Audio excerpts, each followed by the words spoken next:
คือว่าผู้จบผู้งามคือว่าโสดน้องละมันบ่มีคนเอาห่วยมันสิแม่นอยู่บ่เนาะบ่มีผู้เอานี่ในการแบบว่าบ่มีผู้ลบมีผู้เอานี่เป็นไงคือน้องนี่ก็เลือกเพราะน้องบ่แบบว่าการที่จะล้มผู้บ่าวนี่นะบ่ได้เลือกบ่ได้เลือกบ่โดยทำเรื่องแต่ทางทีมงานเฮาก็สิถามไปตามขั้นตอนกับทักทายสบายดีและสวัสดีเด้อ FC ฮักแข่งกันเบิดจะขู่จะคนเนาะบ่ว่าจะเป็นภายในหรือว่าต่างประเทศก็ยินดีต้อนรับเข้าสู่ช่องสาวเหมยบ้านปลายอีกแล้วเนาะพบกับสาวเหมยมื้อนี้กับพี่ได้เดินทางมาหาทางผู้สาวโสดหน้าใหม่เนาะก็เสิร์ฟกับทางเสมอนี้หาก็มาฮอดสาวโสดว่าซั่นซะเนาะทางเฮาก็สิได้เข้าไปหาทางผู้สาวโสดเพิ่นก่อนเด้อเนาะก็หวังว่าสาวโสดคนนี้น่าสิถึกใจผู้บ่าวหลายคนเนาะเพราะว่าเพิ่นนี่เป็นผู้สาวกำลังขึ้นใหม่ว่าจะเนาะเป็นผู้สาวซ้ำหน่อยก็ว่าแม่นเนาะจังได้ทางเสมอเองก็สิว่าระยะห่างเนาะก็สิได้ขอโตเข้าไปหาทางผู้สาวโสดเพิ่นก่อนเด้อเนาะเนี่ยทุกคนเนาะหน้าตาสาวโสดมื้อนี้เนาะโดยสบายดีน้องละสบายดีโดยสบายดีเนาะสบายดีทางผู้สาวเนาะมื้อนี้ทางทีมงานเฮาก็มาเป็นครั้งแรกเนาะแม่นทางเอื้อยสิขออนุญาตถามชื่อน้องละชื่อสอนน้องสอนโดยอายุ18ปีที่ผ่านมาเคยมีครอบครัวบ่เคยเป็นสาวโสดยังบ่เคยสร้างครอบครัวเนาะโดยคือว่าผู้จบผู้งามคือว่าโสดน้องละมันบ่มีคนเอาห่วยมันสิแม่นอยู่บ่เนาะบ่มีผู้เอานี่ในการแบบว่าบ่มีผู้ลบมีผู้เอานี่เป็นไงคือน้องนี่ก็เลือกเพราะน้องบ่แบบว่าการที่จะล้มผู้บ่าวนี่นะบ่ได้เลือกบ่ได้เลือกบ่โดยทำเรื่องแต่ทางทีมงานเฮาก็สิถามไปตามขั้นตอนเนาะในการที่น้องเอามาเปิดใจในมื้อนี้คิดจังไดอยากสร้างครอบครัวบ่หรือว่าอยากหาคนคุยคนล้มซื่อๆน้องอ่ะอยากหาคนคุยคนลมหาคนคุยคนล้มแม่นบ่ก็แสดงว่ายังบ่ทันพร้อมที่จะสร้างครอบครัวแม่นบ่โดยถ้าเกิดว่ามื้อใดมื้อหนึ่งคุยกันแล้วมักฮักกันแล้วนี่แบบว่าสิสร้างครอบครัวอันใดอยู่บ่นี่อันนี้ถ้ายังบ่ค่อยตอบได้ค่ะใจยังบ่พร้อมบ่โดยคือทางน้องก็อายุ18ปีเนาะคิดว่าอายุประมาณเท่าไรน้องล่ะประมาณมีอยู่มีกินมีอะไรวะจะเฮาหาเงินได้พุ่นแหละค่ะจังค่อยมีหาเงินในการหาเงินนี่จังใดแบบมาเฮ็ดบางสิ่งบางอย่างบ่รู้ว่าใดๆน้องล่ะในการหาเงินเกี่ยวกับการสร้างครอบครัวนี่ก็จิกเซว่านะเฮาก็บ่แบบก็หาแบบขายพวกเครื่องนั่นแหละคือทางน้องนี่แบบอยากมีเฮือนเนาะมีทุกสิ่งทุกอย่างเป็นของตัวเองแล้วคอยตัดสินใจว่าสิสร้างครอบครัวคืออยากหาด้วยน้ำพักน้ำแรงตัวเองก่อนก็แบบว่าในช่วงนี้ก็อยากหาแฟนเนาะหาแฟนมาเป็นแรงผลักดันหรือแบบเป็นกำลังใจให้เฮาในแต่ละมื้อเนาะแบบว่าซื้อเวียกซื้องานมาก็ได้ลงคนที่เฮาฮักก็มีเหือมีแห้งขึ้นมาเนาะโดยคือทางน้องสอนนี่อายุ18ปีเนาะแล้วมื้อนี้น่ะออกมาเปิดใจทางน้องนี่มักผู้บ่าวทางใดน้องล่ะทางใดก็ได้ทางใดก็ได้บ่อายุเพิ่นเด้ประมาณ50ลงมาก็ได้50ลงมาเป็นยังไงน้องล่ะในความรู้สึกหรือว่าในความคิดของน้องแบบว่ามักผู้บ่าวหรือว่ามักผู้ชายอายุหลายกว่าเป็นยังไงน้องล่ะก็มักเป็นยังไง คือมักอย่างเดียวบ่ได้มีต้นปลายสาเหตุว่าเป็นเพราะนั่นน่ะบ่มีบ่ว่าใดๆมักอย่างเดียวเลยบ่มีคือมักแม่นบ่แบบว่าใจหั่นคือแบบว่าเห็นแบบผู้บ่าวรุ่นใหญ่กว่าเฮานี่คือเฮามักแม่นบ่ในความรู้สึกของน้องเนาะโดยคือน้องนี่18ปีเนาะบ่เคยมีครอบครัวแม่นบ่แต่ว่าคือน้องจำกัดมาว่าอายุ50ลงมานี่แบบเพิ่นอาจจะเคยมีลูกมีเมียเนาะหรือปัจจุบันอาจจะมีลูกติด2 3จังซี่หั่นนะแต่สิเข้ามาร่วมนำน้องนี่นะน้องสิคุยได้แม่นบ่ก็ถือว่าก็ตามที่น้องเพิ่นมักอายุหลายเนาะก็แน่นอนส่วนหลายก็จะมีแต่ความห่างความหมายน้องล่ะเนาะแต่น้องก็บ่มีปัญหาโดย การโอลมนี่เนาะแน่นอนการเข้ามาทักทายเราก็ต้องคุยแบบแบบคนรู้จักเนาะแต่ว่าจนกว่าน้องจีตัดสินใจคบหาเป็นชู้เป็นแฟนนี่สิโดนบอกประมาณจะมื้อจากเดือนนั่นน่ะ ก็คันเฮาคุยไลน์กันตลอด บ่ ตลอดเลย เลย สเปคน้องนี่มักผู้ชายแบบเอ้ารุ่นใหญ่จังซี่นะ โอ้บ่แม่น ก็บ่ได้เลือกไง บ่เลือกอีก สนใจก็ได้ แบบใดก็ได้ โดย โอ้ ขาวเป็นวงการเขาแบบ มันก็คือสิได้ไว้อยู่ดอกสนองแล้วเนาะ เลยค่ะ หรือว่าที่ผ่านมานี่ผู้บ่าวนํบ้านนี่บ่ฮู้ว่าน้องโสดบ่รู้ว่าใด บางคน เฮาบ่ค่อยสนใจหา ๆ บ่ค่อยเปิดโตว่าตัวเองโสดซั่นจังซี่แม่นบ่ โดย หลายๆคนก็คือสิบ่ฮู้เนาะผู้บางคนเห็นก็อาจสิว่าทางน้องเพิ่นก็เป็นผู้จบผู้งามเนาะเป็นตาแพงจังซี่นะก็น่าสิมีผู้บ่าวหรือว่ามีผู้ดูแลแล้วแหละเนาะบางคนจะคิดแบบนี้เนาะโอ้แต่ความเป็นจริงนี่น้องนี่โสด แม่ เคยมีแฟนมาก่อนบ่ ก็เคย แต่ว่าเป็นโสดมานี่โดนบัดนั้นนะซะ บ่น้อง การุนแล้ว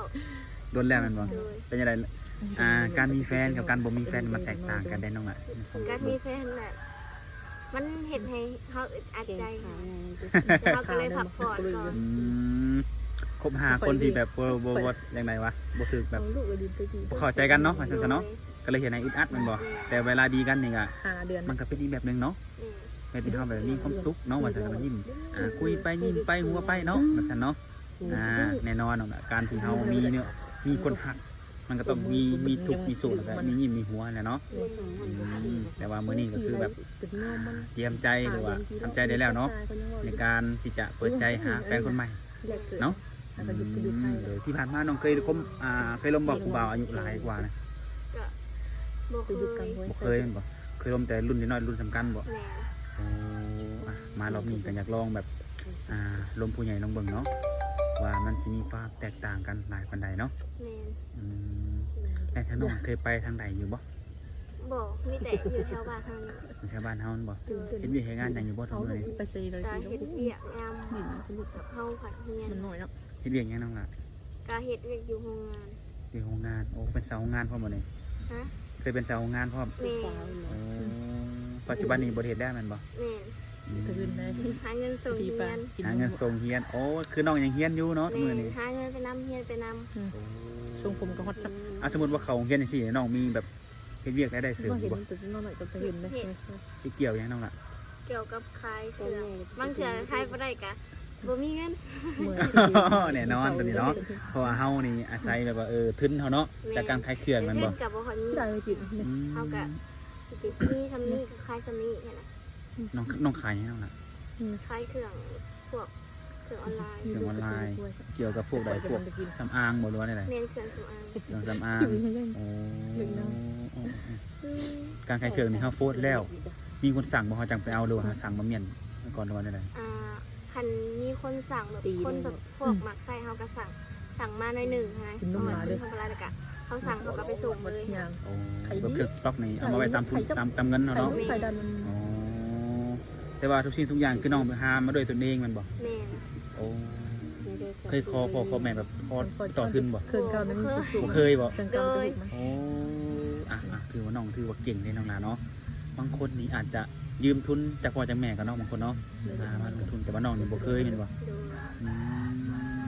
หาเงินส่งตัวเอง แม่ น้องเฮียนฮอดใส่แล้วซุมื้อนี้ เขาเฮียนฮอดม7 ม.7 ปีนี้บ่แต่อีกปีหนึงก็ถือว่าจบเนาะปีนี้เนาะความฝันหลังจากจบโรงเรียนไปนี่ จังหวัดคุม จังได๋น้องล่ะสิอันต่อได้ได ยังบ่ฮู้ยังบ่ฮู้เหลือว่าสิเป็นจังได๋ ก็มีแต่ว่าเบิ่งไปเรื่อยๆนั่นล่ะเนาะพอเรียนจบปุ๊บเขาจะฮู้ดอกว่าเฮานี่สิเฮ็ดหยังเริ่มต้นด้วยหยังเนาะคือปัจจุบันนี่ล่ะคือน้องนี่ก็เริ่มต้นแบบว่าจังได๋ส่งตัวเองเรียนก็ย้อนว่าหยังขายเครื่องออนไลน์เนาะซุมื้อนี้แล้วอยู่ในเฮือนในซ่านนี่บ่มีอาชีพหยังเสริมบ่ทั้งพ่อทั้งแม่ อะไรใหญ่กว่าเขา เฮาก็หาเงินส่วนเฮานะเพิ่นก็หาเงินส่วนเพิ่น โอ้แบบน้องนี่บ่ได้ขอพ่อขอแม่หาส่วนตัว เลย อ๋อโดย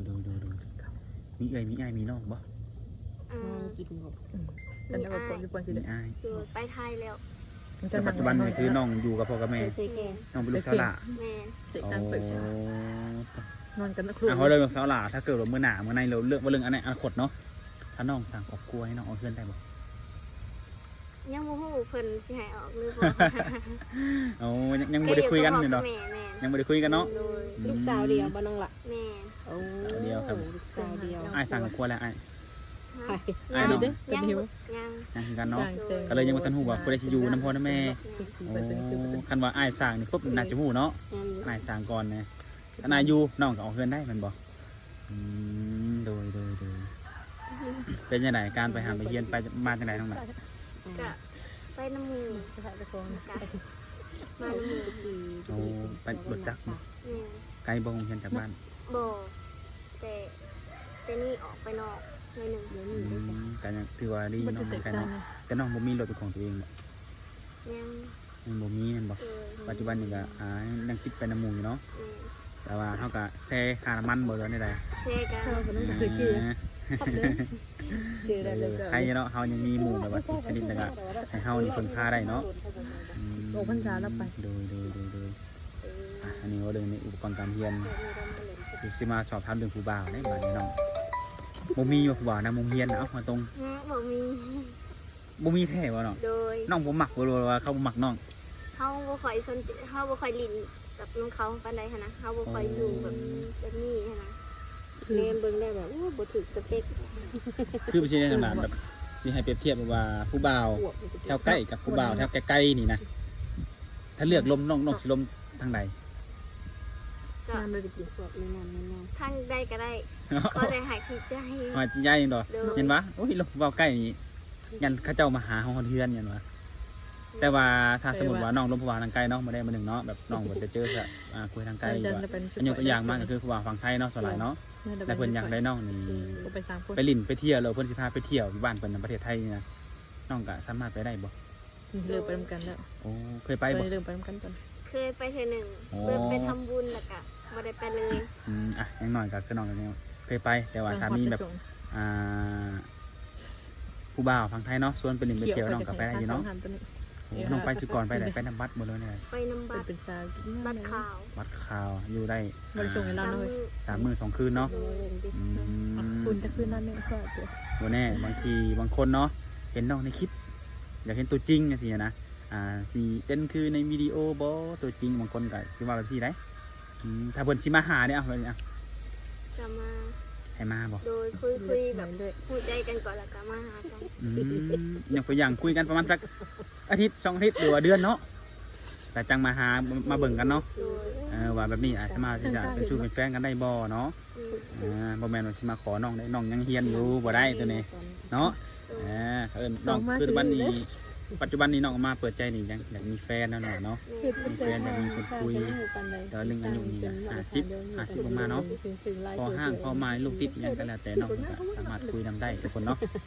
ก็ลองเปิดใจคุยกันลองเบิ่ง เด็กเขาวงการ ในการออกมาเปิดใจคือน้องยังเฮียนนี่ ท่านที่ได้ พ่อแม่เฮียนดีนำอยู่บ่ เปิดเป็นบอก แม่นเปิดใจครับในการเฮียนนะ อ๋อ ก็ยันเฮ็ด พ่อแม่โอเคอยู่ โด บ่ ย เพิ่นฮู้นำอยู่ติ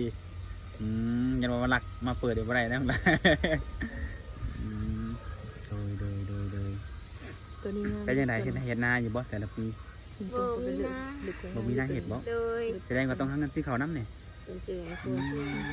งานยึดจำตัวเด็กตัวนี้ หาเงินซื้อข้าวในในการซื้อข้าวนี่มีผู้ใดในซื้อนำมีแต่น้องบ่หรือว่าใด ก็พ่อแม่นะ พ่อแม่นำแม่นบ่อ้ายเพิ่นก็ได้ซอยอยู่บ่ ฮอต โดย บ่มีหน้าเฮ็ดหรือว่ารู้ว่า บ่มี เมื่อยเห็น บ่มีเลย โดย โอ้ คงจะได้ได้ไปนะ เด็กไป ในการหาเงินซื้อข้าวนี่ก็ บริเว มัน ณนี้ไป ว่าง่ายๆก็มันก็หนักพอสมควรน้องล่ะเนาะ อืม ซื้อข้าวสอบตัวมื้อนี่สอบได้น้องซื้อ หาแซนไป หาเส้นปลายสอบข้าวสารต้อง50โลบ่สอบหนึงกินโดนได้ปานนั้นน่ะ กระโดนกับ มือเกิดมือเกิด 2-3ผิด มันจะสร้าง โอ้คือว่าเราคนก็ กัดถ่าย ว่าไงผู้ยนต์กับบ่หลายบ่มี3คนแมันบ่อืมหาเงินซื้อข้าวนำแน่ก็ถือว่าทางคนน้องนี่ก็หยุดบ่ได้ในการหาเงินแม่นบ่ แม่ โอ้ทั้งแม่ประเทศอันค้าขายนี่ก็ทั้งแม่กัน ก็คล้ายเครื่องแบบเฮาขายนี่แหละ แบบเดียวกันบ่ โดย โอ้ดูการยังดีเนาะที่น้องเพิ่นก็น้องสอนเนาะเพิ่นก็มีความสามารถในการขายเครื่องแล้วก็ คอยใจใส่ ส่งตัวเองเฮียนนำเนาะ นอนรับ ก นายอยู่ตาร ายได้ต่อเดือนหนึ่งหลายอะไรน้องล่ะ อันแต่ว่ากฎหมายเด้อเฮ้ย ก็ ของว่าเขาจ้างขายบ่นั้น 4-5 แสนต่อเดือนนั่นบ่มันก็มาตื่นมันว่า งามมีนวล มาอย่างไรขึ้นว่าพยุงในการเรียนเนาะ โดย ในการซื้ออุปกรณ์แหน่แม่นบ่ โดย ในการทำเรียนเนาะ ของสดงามกว่าได้ โดยคือทางน้องสอนนี่มักผู้บ่าวเฮ็ดเวียกเฮ็ดงานในสนองหลังอาชีพของเพิ่นนี่ ก็เมื่อใดก็ได้ค่ะนะเพิ่นสิหาแบบใดก็ แล้วแต่ โดย โอ้คือทางน้องบ่ได้ติเนาะ ก็จะเป็นงานสุจริตเนาะ แม่ แกนว่าผู้จบผู้งามเลยต้องแบบคัดเลือกค่ะนะน้องละเลยแบบฐานะของผู้บ่าวนี่จะสนอง อ่า ไฟบ่มี ถ้าห เงิ น้าน ไป ได้ก็ได้ ได้เบิดเนาะขอแค่ว่าเขามาหาน้องแล้วแบบสามารถแบบเบิ่งแง่เขาได้เนาะก็ถือว่าโอเคเนาะน้องละมื้อนี้ได้ซัมมื้อนี้น้องบ่ได้เข้าเรียนบ่ตอนแรกนี่ บ่มือแรงบ่มีเฮียน คือกัน โอ้โดย เตะจัง ปีหน้าน้องก็จบเลยเนาะ ก็แตกอะไรเนาะ คิดว่าจบออกมาแล้ว มัน สิ ตอนเฒ่า เรียนต่อบ่น้องละดีว่า อันนี้เขายังบ่ฮู้ซ้ำ โอ้แล้วในแบบน้องมีความฝันว่าแบบอยากเป็นอย่างแบบนี้นะ ก็เป็นออกมาอยากเป็นแม่ค้าหั้นนะ อยากเป็นแม่ หา ค้า เงินได้หาเงินได้ก็หา โอ้อยากเป็นแม่ค้าแม่ค้ายังว่าออนไลน์หรือว่าค้าขายทั่วไป ค้าขายทั่วไป โอ้มีใจหมักทางนี้เนาะ เออ โอ้แบบธรรมดาถามว่ามีคนหมักหักสนใจ แบบว่าหากเกิดว่าวันใดวันหนึ่งน้องล่ะ มีทางผู้บ่าวเนี่ยแต่ว่ารุ่นใหญ่ได้ มาซะหมักหักน้องเลยแบบอยากลงทุนลงอย่างให้น้องทำมาค้าขายได้น้องนี่แบบพอสิแบบเป็นชื่อเป็นแฟนกับอ้ายได้โบแบบนี้เนาะเพิ่นอยากได้เป็นสาวไปภรรยาแบบนี้น้องล่ะอะไรบ่ คันแบบพวกแต่งงานน่ะน้องยังบ่ได้ค่อยแบบวางแผนซ้ำแม่ยังบ่ได้วางแผนขอแต่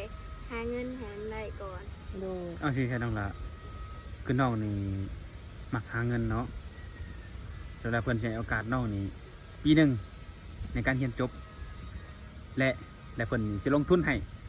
บางสิ่งบางอย่างนะในการหาเงินของน้อง โด นี่ ย แต่ว่าน้องนี่ต้องแบบว่าผูกมัดจะได้สามีภรรยาบอกคนท้องเนาะ โดย ผูกมัดจังซี่แล้วเพื่อนนี่พร้อมที่จะสนับสนุนน้องในการแบบน้องจะเป็นแม่ค้าแล้วก็ลงทุนให้อาจจะเปิดห้างแล้วก็ลงทุนให้ แต่ว่าต้องมีข้อผูกมัดในการเป็นสามีภรรยาน้องโอเคบ่แบบนี้ โดยโอเคอยู่ โอเคอยู่เนาะ โดย คือน้องนี่เป็นคนที่แบบมักหาเงินอยู่แล้วเนาะ โดย จะให้เป็นสามีภรรยานี่ก็คือต้องเรียนจบก่อนเนาะ แม่ ให้โอกาสปีหนึ่งว่าซั่นซะเนาะในโอกาสปีหนึ่งนี่ก็เป็นการแบบว่าศึกษาเหมือนกันเนาะคุยกันเนาะว่าซั่นซะเนาะ โดย โดยโดย กาทางหนมโสดเนาะผู้ที่แบบว่ามักหักหรือว่าจะกินเขาน้องสอน